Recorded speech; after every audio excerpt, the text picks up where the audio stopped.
हाय,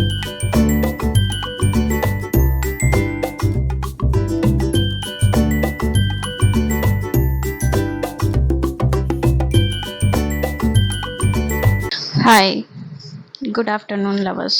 कैसे हैं आप सब? उम्मीद है खुश होंगे। तो आप मेरी स्टोरी को सुनना और थोड़ा सपोर्ट करने की ज़रूरत है मुझे, क्योंकि मैं इस वक्त आप सबसे रिक्वेस्ट करती हूँ, ये मेरा हम्बल रिक्वेस्ट है कि आप सब जो मुझे सपोर्ट और प्यार दे रहे हैं वैसे देते रहें। और बस इतना ही चाहती हूँ मैं। हाँ, एक और न्यूज़ है मैं आपको देना चाहूँगी। मैंने पॉकेट एफएम पे मैंने एक स्टोरी लिखी है, एक नावल है जो कि आपको नावल सेक्शन में जाके मिल जाएगी। जब आप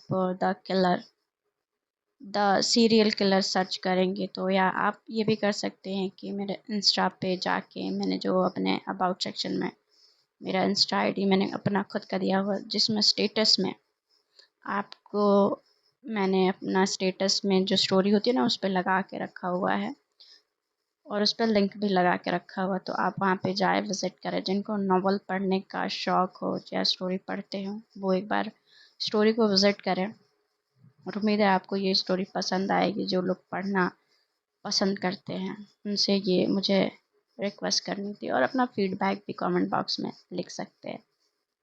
फ़िलहाल के लिए इतना ही, स्टोरी को आगे बढ़ाते हैं। और जो मैंने अभी कहा मैं उस बात से बहुत ज़्यादा इत्तेफाक रखती हूँ। माय डियर लवर्स, मैं आप सबसे ये रिक्वेस्ट इसलिए कर रही हूँ क्योंकि इस वक्त ना मेरा मोराल जो है ना बहुत ज़्यादा डाउन है। और कहते हैं ना, किसी का मोराल जब डाउन हो तो उसको अप करने के लिए ना बहुत ऐसा होता है कि किसी किसी के सहारे की ज़रूरत होती है कभी कभी। तो शायद वो सहारा आप बन सकते हैं। तो चलिए आप सबको स्टोरी सुनाते हैं और इस चीज़ को थोड़ा सा साइड लाइन करते हैं। प्रीवियस पार्ट नहीं दूंगी, आप पीछे जाना, स्टोरी के पीछे जाके आप सुन लेना, फिर आगे आके सुनेंगे तभी आपको स्टोरी समझ में आएगी। जहाँ स्टोरी को रोका था वहीं से उस स्टोरी को उठाते हुए चलते हैं। फिलहाल तो मैंने सोचा था कि इस स्टोरी को मैं कंटिन्यू नहीं करने वाली हूँ, बट हाँ अभी कर रही हूँ, क्योंकि अब शुरू किया है तो ख़त्म भी कर लेते हैं।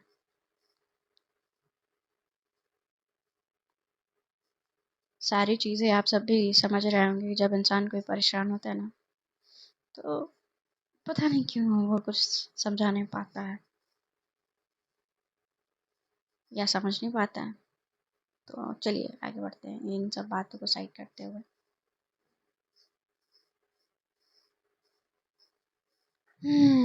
वधु अपने घर पे पहुंच चुकी होती है। उसकी दादी पीछे से आवाज़ देती हैं कि वधु, तुम्हारे साथ तो वृद्धि आई थी ना, क्या वो अंदर नहीं आई? वधु बोलती है, नहीं दादी, वो नहीं आई, उसको कुछ काम था, वो जल्दी में निकल गई है। मैंने उसको बोला भी था कि वो अंदर आ जाए और कॉफ़ी पी के जाए। तो दादी कहती हैं कि इतनी जल्दी भी क्या रहता तुम बच्चों को, ये एक कप चाय पीने में इतनी दिक्कत होती है? दादी की झन्नाहट, उलझन वधु समझ पा रही होती, क्योंकि वो होता है ना कि वधु तो समझ पा रही होती कि वृद्धि से मिलने की उत्सुकता में दादी ने इस तरह से रिएक्ट किया है। पर कहीं न कहीं वधु भी वृद्धि के यादों में खोई होती है। उसके इस तरह का बर्ताव, उसका इस तरह से ध्यान रखना, उसको इस तरह से घर ला के छोड़ना वधु को बड़ा अच्छा लगा होता है। उसका वो केयरिंग नेचर देख के उसके दिल में जो धीरे धीरे वृद्धि के लिए लेवल अप हो रहा होता है ना, उसको यकीन नहीं आ रहा होता खुद पे कि क्या वो वृद्धि से इस तरह से प्यार करने लगी है। वधु अपने आप को समझा पाए उससे पहले ही वो अपने आप से एक सवाल करती है, क्या मैं सच में उससे प्यार करती हूँ? क्या मुझे कहीं कुछ गलत तो नहीं लग रहा। पर तुरंत ही उसके दिमाग में वो बात क्लिक होती है जो आशीष के मर्डर से जुड़ा होता है कि देखिए, पर आशीष की मौत का जिम्मेदार कौन है। वो समझ पाती है इससे पहले दादी फिर से उसको एक बार आवाज़ देती है, बता तुम क्या कर रही हो बेटा, चलो खाना खा लो, भूख लगी है मुझे। कहती हाँ दादी आई। ये कहते हुए वधु अपने दिमाग से उस सारी चीज़ों को बाहर निकाल के रख देती है। जिस उस खिड़की पे वो खड़ी होती है उसके अपोजिट जो तालाब होता है वहाँ से उस पे किसी की नज़र गड़ी होती है, जो कि वधु एक बार सपने में उस चीज़ को फेस कर चुकी होती है। फिर वो दोबारा वो आंखें उसका पीछा छोड़ ही नहीं रही होती हैं। वधु अपनी दादी के साथ बैठ के बड़े हंसते और खिलखिलाते रात का डिनर खत्म करती है। वृद्धि सुनसान सड़क पे ऐसे जब जा रही होती है तो उसके दिमाग में वो जो गिरोह होता है उसके बारे में उसको ख्याल आता है कि ये तो इनको बहुत पहले ही हम अपने ग्रुप से निकाल चुके होते हैं, ये अचानक से कहाँ से आ गए। कहीं ये जो मौतें हो रही हैं कहीं इन्हीं की तो साजिश नहीं। वृद्धि के दिमाग में जब ये बातें आ रही होती तो पर ये बात साबित कैसे होगा, ये सारी चीज़ें उन्होंने ही किया है। मुझे घर जाके दादी से बात करनी पड़ेगी। अरे मेरे तीनों भाई कहाँ हैं। अगर उन तीनों ने आशीष का मर्डर नहीं किया तो इसका मतलब है कि इन्होंने ही उसका मर्डर किया है। और जल्दी से जल्दी मुझे एक मीटिंग बुलानी होगी। जिस तरह से वो ड्राइव कर रही होती है बस कुछ ही मिनटों में वो अपने घर के सामने जाके रुकती है। जैसे ही रुकती है उसके दिमाग में यही ख्याल आता है कि मुझे बात करनी पड़ेगी सबसे। तब तक वो हाथ पे ताली बजाती है 2 बार।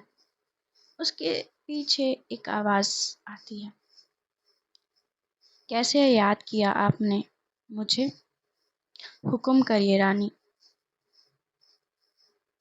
वो टर्न होती है, सामने एक काले लिबास में व्यक्ति खड़ा होता है।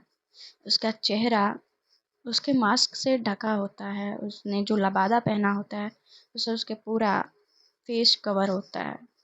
ऊपर से रात का समय होता, अंधेरा भी, उसका चेहरा नज़र नहीं आ रहा होता है।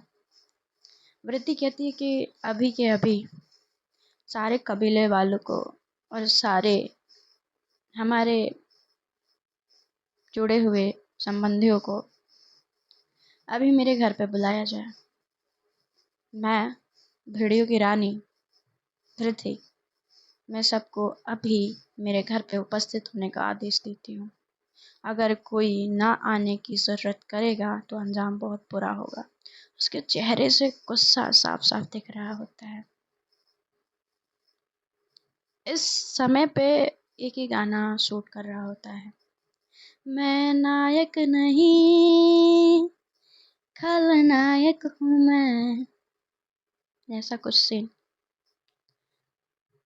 मैं नायक नहीं खलनायक हूँ मैं, सबसे बड़ा दुखदायक हूँ मैं।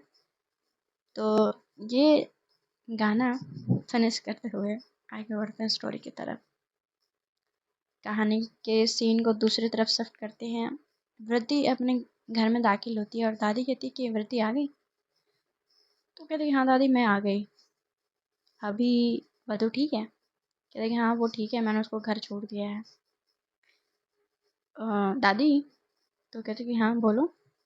दादी के चेहरे पे अलग सी परेशानी साफ साफ उसको नज़र आ रही थी, पर दादी से पूछे उससे पहले दादी ने बोला कि क्या बात है बेटा, तुम परेशान लग रही हो। कहती कि दादी मैं ये सोच रही थी कि क्या जब ये मेरे तीनों भाई हमसे अलग हुए थे तो कोई और भी कबीला था क्या। तो कहती कि ये तुम आज क्यों पूछ रही हो। तो कहती कि जहाँ से मैं वधू को बचा के लेके आई थी। वो हमारे ही कबीले के कुछ लोग थे जिनको मेरे इस पदवी पे बैठने से तकलीफ हो रही है। वो एक रानी नहीं, एक राजा चाहते हैं। तो क्या आप इस बारे में कुछ जानती हैं? दादी उसके तरफ से मुंह फेरते हुए और उसके फ्रंट पे अपना बैग करते हुए कहते हैं कि नहीं। उनके चेहरे से साफ साफ परेशानी दिख रही होती है, बट वो छुपा रही होती हैं वृत्ति से।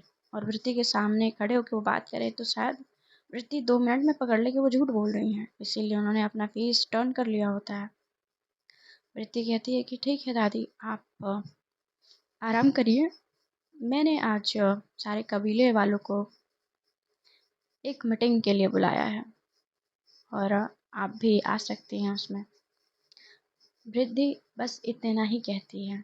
चित्ता ये कह के अपने कमरे की तरफ कदम बढ़ाने लगती है। उस घर में इतनी गहरी खामोशी होती है, उसकी दादी और उसके अलावा उस घर में कोई नहीं होता है। अपने कमरे में ही जाते से ही वृत्ति को वधू का ख्याल आता है। उसके ख्याल से ही वृत्ति के जो हमेशा चेहरा उदास, गुस्से से भरा, उसकी आंखें बहुत कुछ कहती,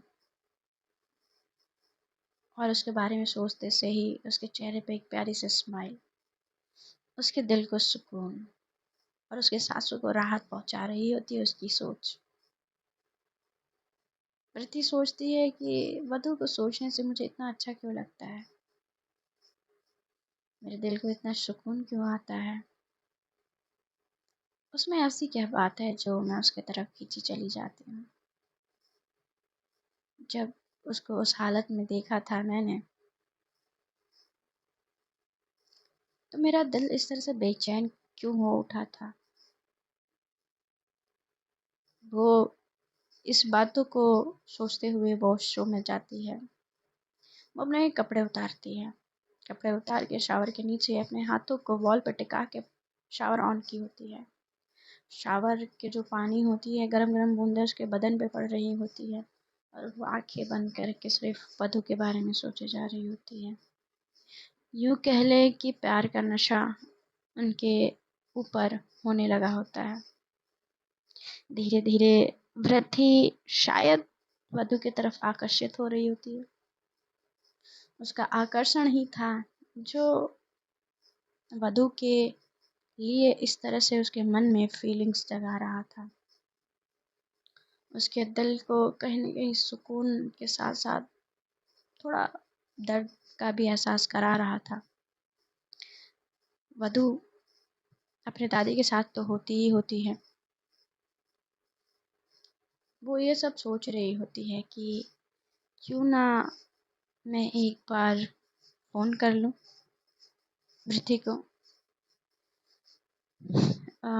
फिर वो सोचती कि नहीं, अभी नहीं। वो दादी से अपने बात करके, खाना ख़त्म करके, बर्तन साफ़ करके वो अपने कमरे में जाती है। वो अपना फ़ोन उठाती है और वो सोचती है कि अब वो वृद्धि को फ़ोन लगाएगी। वृद्धि अभी नहा के निकली होती है वॉशरूम से। तब तक वधू फ़ोन कर देती है। फ़ोन देखती कि बज रहा होता है। जैसे फ़ोन की तरफ आती है तो देखती है कि वधू फ़ोन लगा रही है, तो वो बिना कुछ सोचे उस फ़ोन को उठा लेती है। वीडियो कॉल उठाती है। जैसे ही वो वीडियो कॉल उठाती है तो उसका फेस और उसका ये जो नेकलाइन बोन होता है वो साफ साफ दिख रहा होता है कि यहाँ से कुछ भी पहने हुए नहीं है। तो वधू कहती है कि ये क्या है, और वो अपने बालों को गीले होने की वजह से कान के पीछे लगा रही होती है। तो कहती है कि मुझे लगा कि तुम्हें कुछ काम होगा इसलिए तुमने फ़ोन लगाया, इसलिए मैंने बिना सोचे फ़ोन उठा लिया। वो फ़ोन नीचे रख देती है और फिर वो बात गाउन पहनती है और उसका रोब बांध के फिर फ़ोन उठाती है। वधू शर्मा सी गई होती है। उसको इस तरह से देख के कह रही हाँ अब बोलो। तो कहते कि तुम ठीक हो? तो कहती हाँ मैं ठीक हूँ। तो तुम कल कॉलेज आ रही हो ना? तो कहती कि हाँ मैं कॉलेज आ रही हूँ। क्यों, क्या हुआ? तब तक उसकी दादी, वृथी की दादी आवाज़ देती हैं, कहते कि वृथी नीचे आओ। कहती है वधु मैं तुम्हें बाद में फ़ोन लगाती हूँ, अभी मुझे नीचे जाना है। तो कहती कि ठीक है तुम जाओ, मैं बाद में कॉल लगाती हूँ। तो कहते कि हाँ हाँ बिल्कुल। ये कह के वो फ़ोन रख देती हैं। और फ़ोन रखने के बाद जो वृद्धि होती है अपना वार्डरोब खोलती है। वार्डरोब खोलने के बाद वृद्धि के पास सिर्फ ब्लैक कलर के कपड़े होते हैं। वो एज अ ऑलवेज एक ही कलर के कपड़े पहनती है। उसके पास ब्लैक कलर का कपड़ा होना कोई आम बात सी होती है, किसी किसी को एक ज़्यादा कन्फ्यूजन ना हो इसलिए सामने वाला इंसान अपने वार्डरोब में एक ही कलर के कपड़े रख लेता है, उसको कलर से कोई फ़र्क नहीं पड़ता। मगर यहाँ पे वृद्धि के कलर से फ़र्क पड़ रहा होता है। वो ब्लैक कलर को छोड़ के और कोई कलर पहनना पसंद नहीं करती है। वो अपने वार्डरोब से एक ब्लैक कलर का pant, black shirt, black blazer निकालती है और उसको पहनती है। जो उसके बाल गीले होते हैं वो ड्रायर से उसको सुखाने के बाद उसको सेट करके नीचे आती है। जब नीचे आती है तो देखती है कि उसके कम्युनिटी के लोग जितने भी होते हैं सब आ चुके होते हैं। कम्युनिटी के जितने भी लोग होते हैं, बड़े बुजुर्ग जितने भी लोग होते हैं उसके सब आ चुके होते हैं। सीढ़ियों से उतरते और बड़े एटीट्यूड के साथ वृत्ति कहती है कि आप सबका स्वागत है। मेरे बुलाने पे आप सब इतने शॉर्ट नोटिस पे आए, मैं उसके लिए शुक्रिया करती हूँ। कहने के बाद वृत्ति कहती है कि आप सबको बस इतना बताना था कि अगर आप सब मेरे खिलाफ खड़े होना चाहते हैं तो अभी अभी बता दे कौन कौन मेरे खिलाफ खड़ा होना चाहता है। किसी की हिम्मत नहीं होती है कि वृत्ति के खिलाफ कोई बोल सके। वृत्ति सीढ़ियों से उतरते हुए अपने दोनों हाथों को अपने पॉकेट में, पैंट के पॉकेट में रखते हुए कहती है कि आज मेरे साथ एक हादसा हुआ।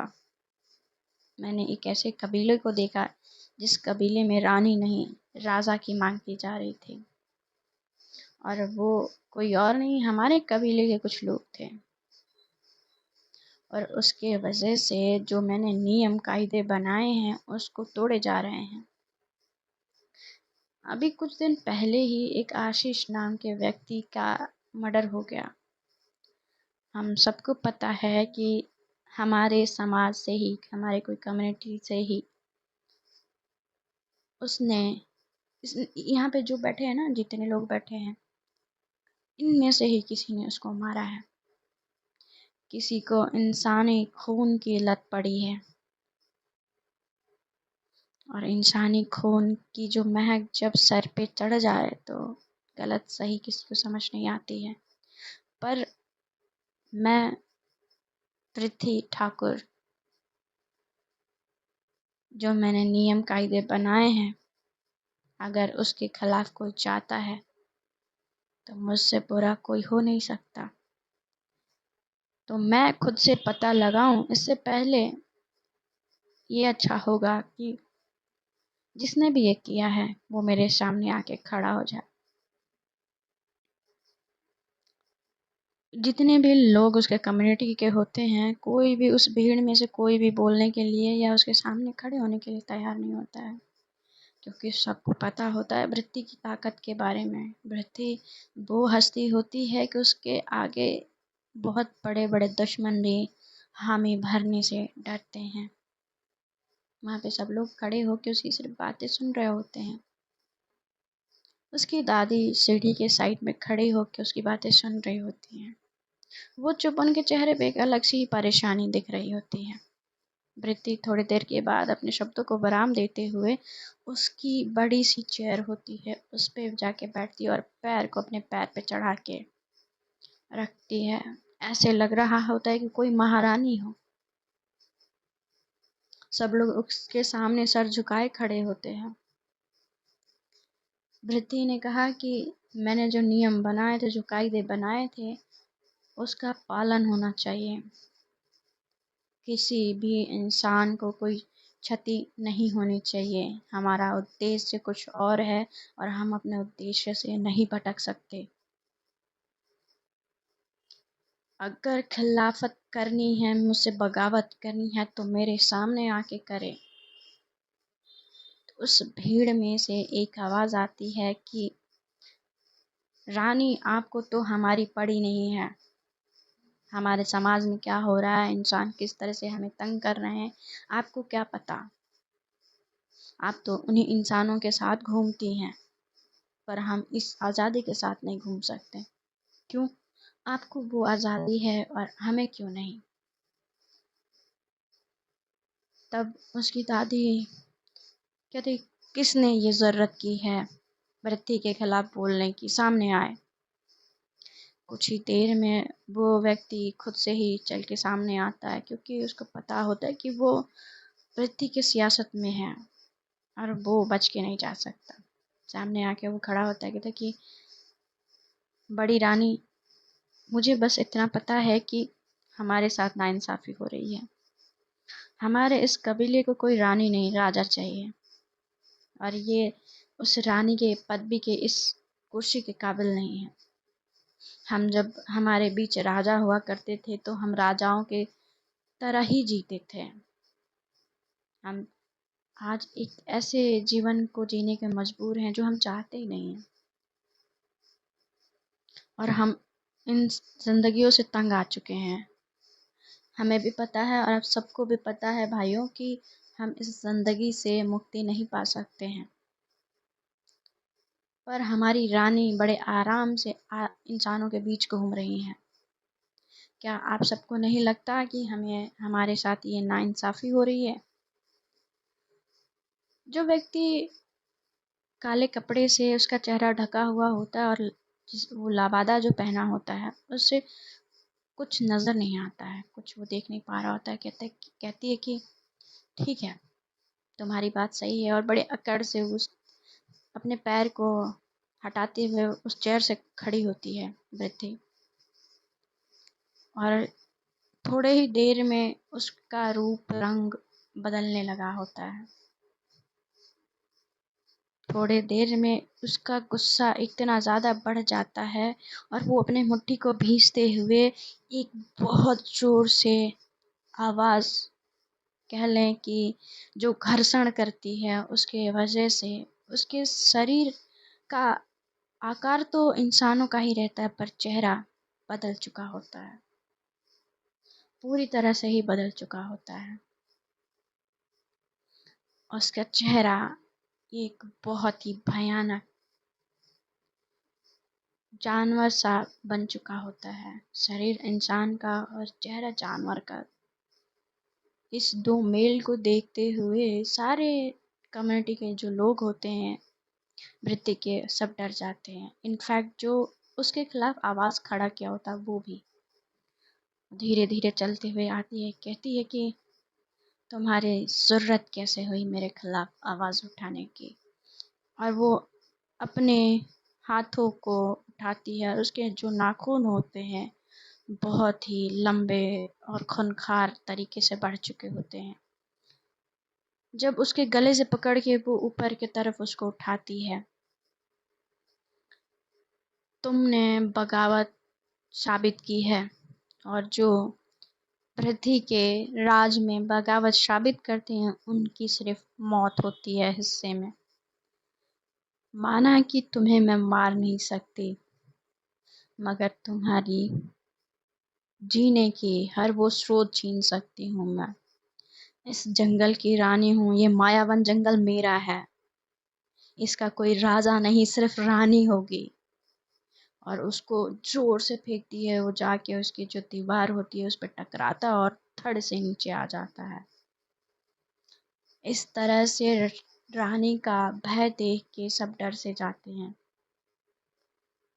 तब उसकी दादी कहती है, पृथ्वी, तुम इस तरह से अपने लोगों के साथ ये व्यवहार नहीं कर सकती, और शांत हो जाओ तुम, मैं बात करती हूँ ना। बड़ी महारानी वृद्धि को पीछे करके आगे आती हैं।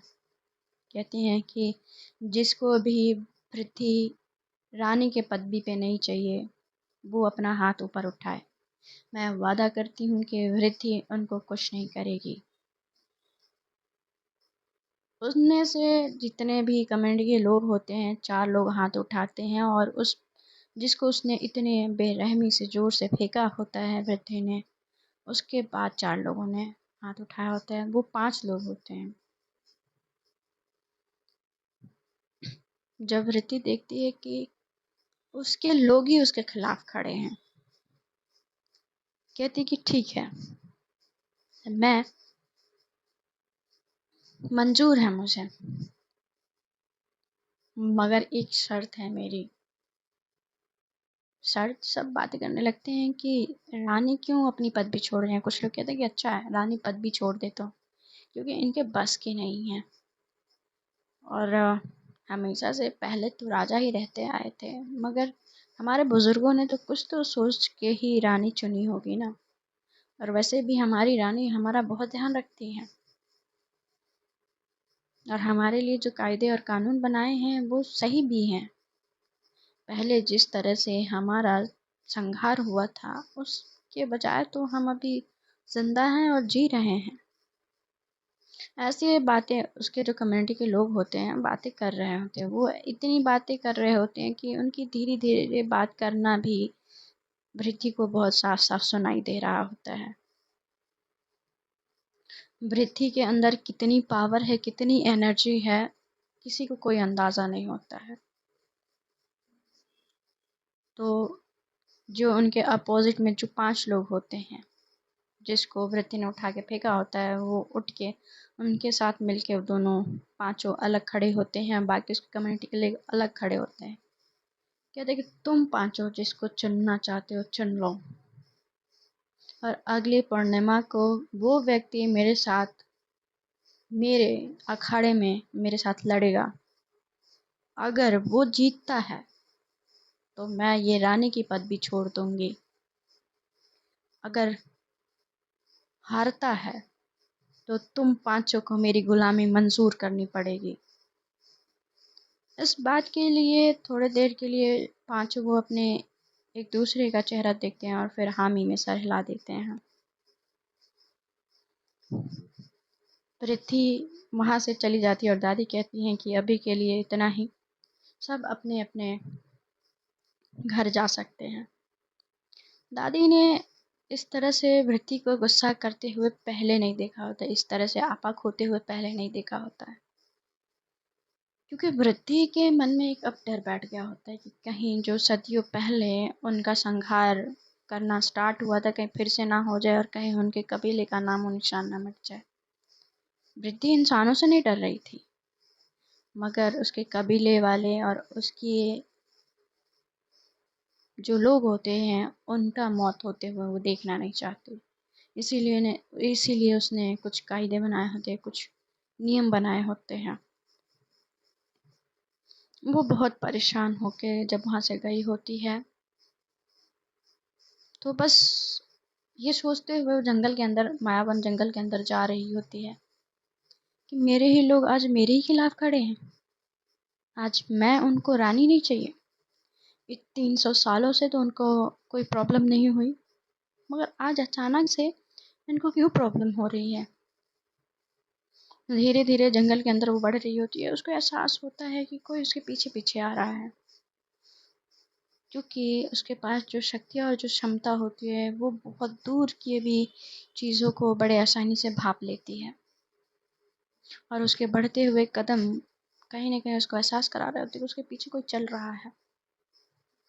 थोड़े दूर वो चलते चलते भागने लगती है। जब वो अपना भागने का स्पीड तेज कर रही होती है तो उसको समझ आ रहा था कि कोई उसके पीछे भाग रहा है। वो इतनी तेजी से भागती है, एक पेड़ के पीछे जाके छिप जाती है। जो उसके पीछे आ रहा होता है वो एक साये की तरह होता है। उसका ना रूप होता है ना आकार होता है। उसको देख के वृत्ति कहती ये कौन है और ये मेरा पीछा क्यों कर रहा है। बस उस साये को नहीं पता होता है कि पृथ्वी उसे पेड़ से छुप के देख रही है। थोड़ी देर में उस साये से आवाज़ आती है कि ये भेड़ियों की रानी कहाँ चली गई, अभी तो यहीं थी और इतनी जल्दी कैसे भाग सकती है। और अच्छा ही है, आज तो मुझे नई बात पता चली, भेड़ियों की रानी परछाइयों से डरते हैं। थोड़ी देर जब उस साये ने अपने आप पे जब घमंड करना थोड़ी देर के लिए बंद किया तो वृद्धि उसके सामने आ गई। कहती है कौन हो तुम और कहाँ से आए हो। जब आवाज़ वो साया सुनता है तो बिना पलटे ही वहाँ से वो भागने लगता है। अब वो साया की आकृति का वो अब इंसान तो होता नहीं है। वृद्धि उसको पकड़ना चाहती है मगर उसके हाथ में वो पकड़ नहीं आ रहा होता। वो हंसने लगता है, कहता है कि भेड़ियों की रानी आप मुझे पकड़ नहीं सकती हैं क्योंकि मैं तो साया हूँ। पर मैं आपके साथ क्या क्या कर सकता हूँ आपको पता नहीं। सुन के वृद्धि कहती है कि तुम्हारी हिम्मत कैसे है मुझसे जबान लड़ाने की, और तुम्हें पता नहीं है जंगल मेरा है और इस जंगल में मेरा राज चलता है। तो कहते हैं कि अभी आपका राज चलता है, आगे के वक्त में आपका राज हो या ना हो किसने देखा है। और वो अचानक से वो साया गायब सा हो जाता है। प्रीति समझ नहीं पाती है कि ये साया किसका है और किसने भेजा है और क्यों।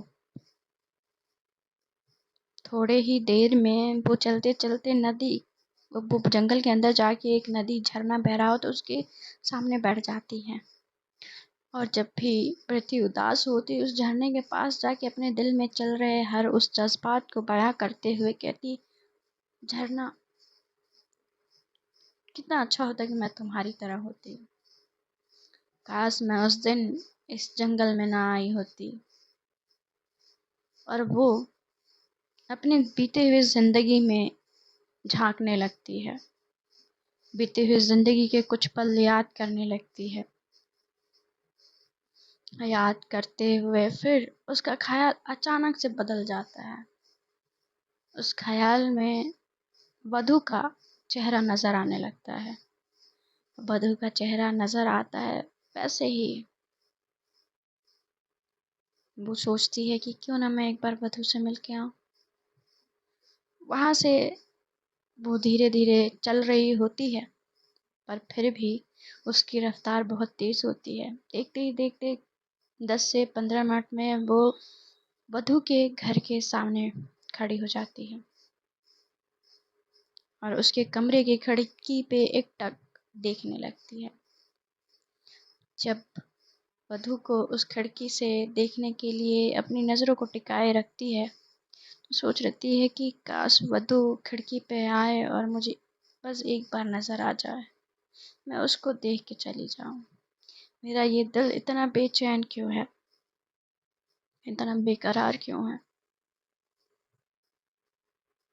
तो वधु दादी से बात करके वैसे ही जैसे ही अपने कमरे में जाके उसने वृत्ति को फ़ोन लगाया होता है वो पढ़ाई करने लगी होती है। जैसे वो खिड़की पे आती है तो देखती है कि कोई व्यक्ति उसके तालाब के सामने वाले पुल पे खड़ा है। उसके कपड़े से उसको ये लगता है कि ये तो भृथि है, पर भृथि यहाँ क्या करेगी। वो थोड़ी घबरा सी जाती है। वो अपने चेहरे से पसीना को साफ करते कहते कि नहीं, ये भृथि ही है, ये काले कपड़े तो सिर्फ वही पहनती है। वो बड़ी हिम्मत जुटाती है और नीचे उतर के आती है अपने कमरे से और आके मेन डोर का दरवाज़ा खोलते हुए बाहर आती है। हालांकि हल्की हल्की सर्दी होती है, वो अपने कंधों पे शॉल ली होती है। रात का समय होता है और 2 बज रहे होंगे घड़ी के। और बिना डर बिना संकोच के कदम अपने बाहर निकालते हुए जब आती है, तो धीरे धीरे वो चलते हुए आ रही होती है, उसके कदम धीरे धीरे बढ़ रहे होते हैं। जैसे ही 4 कदम का फासला होता है, कहती है वृद्धि।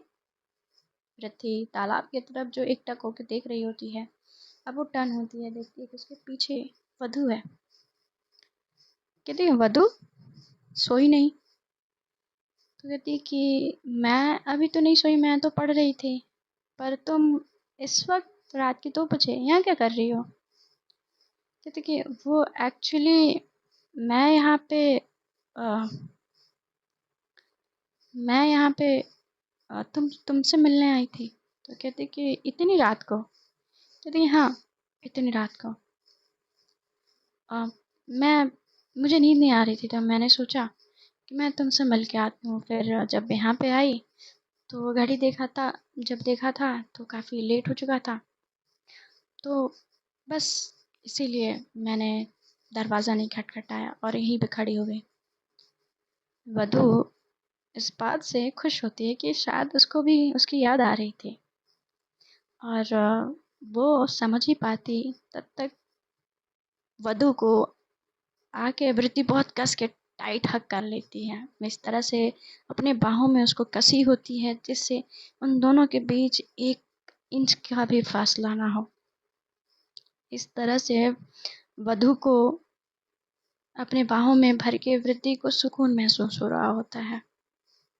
उन दोनों के दिल में भले एक दूसरे के लिए जो जज्बात होते हैं वो कह नहीं पा रहे होते हैं, मगर अब अपने जज्बात को वो रोक भी नहीं पा रहे होते हैं।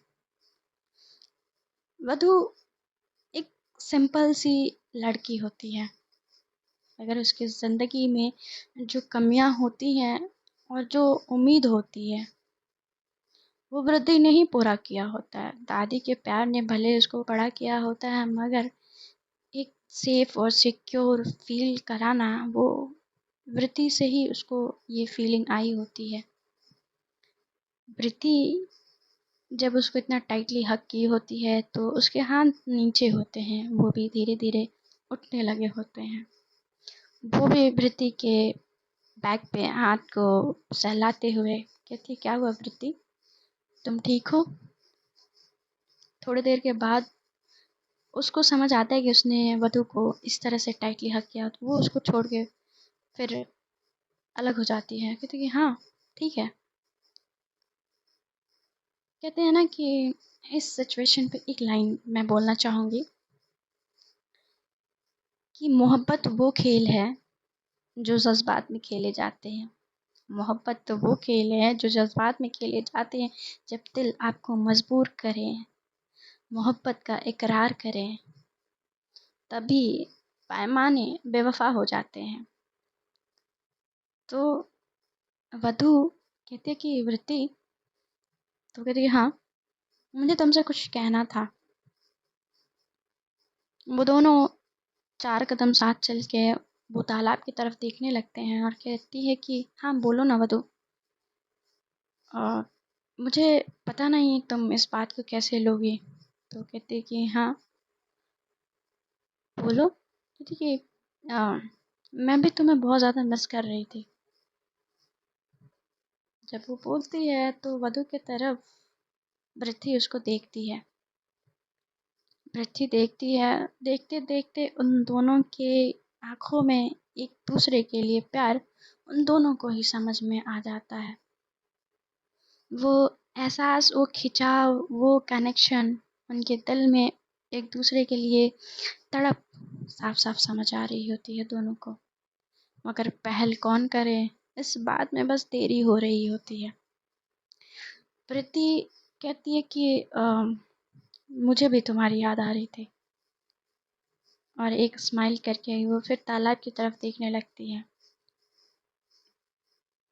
वो तालाब के किनारे थोड़े से डिस्टेंस पे, दोनों के बीच में थोड़ा डिस्टेंस होता है, अलग अलग खड़े हुए होते हैं।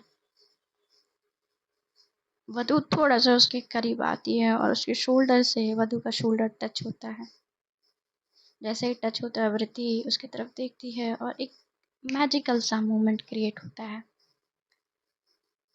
उस टाइम पे उनके जहन में एक ही गाना आ रहा होता है, आपकी ये अदाएं हमको पागल बनाए, इस अदा पे क्यों ना मरे, हमें तुमसे हुआ है प्यार, हम क्या करें।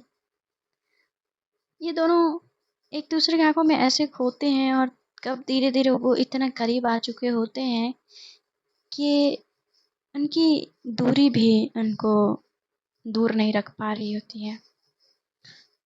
और उसके बाद वधु वृद्धि के चेहरे को अपने हाथों में लेती है और उसके लिप्स पे अपने लिप्स को रख देती है। तो गाइस, ये आगे की स्टोरी हम कल सुनेंगे, परसों सुनेंगे, और अभी के लिए bye bye, take care and good night.